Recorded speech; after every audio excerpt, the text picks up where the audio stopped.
Goldman environmental price, जो कि grass root level के इन्वायरमेंटल एक्टिविस्ट यानी पर्यावरण से संबंधित धरातल पर काम करने वाले लोगों को दिया जाता है। इसी को ग्रीन नोबेल प्राइज़ भी कहा जाता है। 2024 का यह प्राइज़ एक इंडियन इन्वायरमेंटलिस्ट को दिया गया है। पर्यावरण को बचाने के उनके प्रयास को सुनकर आप भी अचंभित हो जाएंगे। यह वीडियो बनाने का मेरा मकसद उनके इस कंट्रीब्यूशन को सबके सामने लाने का है। So kindly share and let every Indian know about him.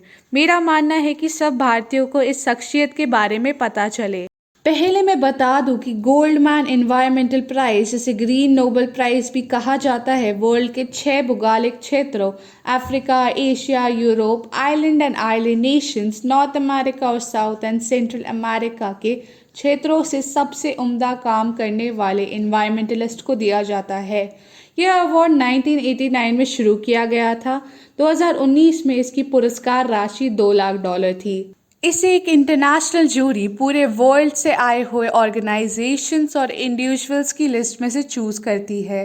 Prize winners को पुरस्कार राशि के अलावा 10 दिन का सैन फ्रांसिस्को और वॉशिंगटन का टूर भी मिलता है, जिसमें अवार्ड सेरेमनी, मीडिया ब्रीफिंग्स और कई तरह की मीटिंग्स भी शामिल होती है।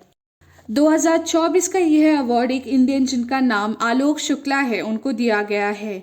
आलोक शुक्ला एक पर्यावरण से संबंधित संस्था जिसका नाम छत्तीसगढ़ बचाओ आंदोलन है के संयोजक हैं और हास्तियों अरण्य बचाओ संघर्ष समिति के संस्थापक हैं।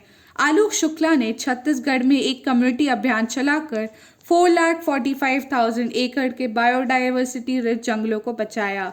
हास्तियों अरण्य जंगल महानदी रिवर की ट्रिब्यूटरी हास्तियों के कैचमेंट एरिया में है। इन जंगलों में 25 एंडेंजर्ड एनिमल्स की प्रजातियां रहती है, जैसे leopard, sloth bears, grey wolf, striped hyenas और 92 बर्ड स्पीसीज जैसे व्हाइट आइड बजार्ड और 167 रेयर मेडिसिनल प्लांट्स पैदा होते हैं।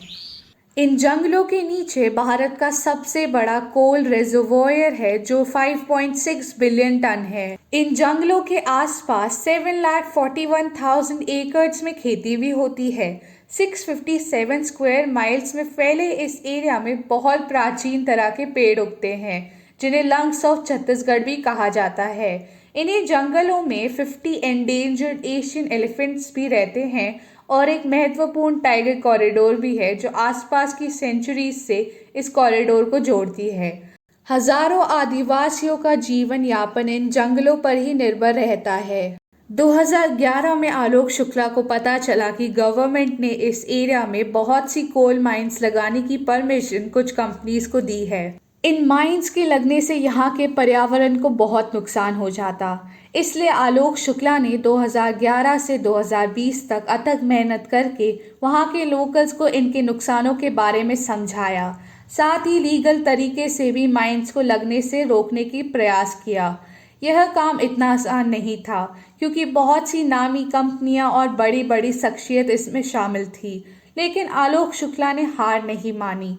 आदिवासियों के साथ मिलकर इसे एक बड़ा अभियान बनाया और 2020 में गवर्नमेंट को मजबूर होकर इन माइंस के ऑक्शंस को वापस लेना पड़ा।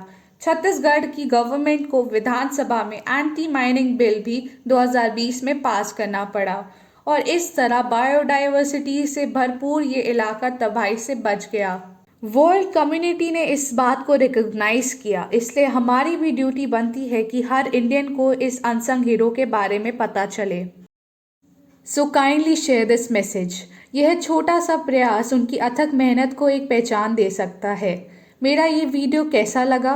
काइंडली कमेंट और ऐसे ही एजुकेशनल वीडियोस के लिए kindly share and subscribe my channel. Thank you so much for watching.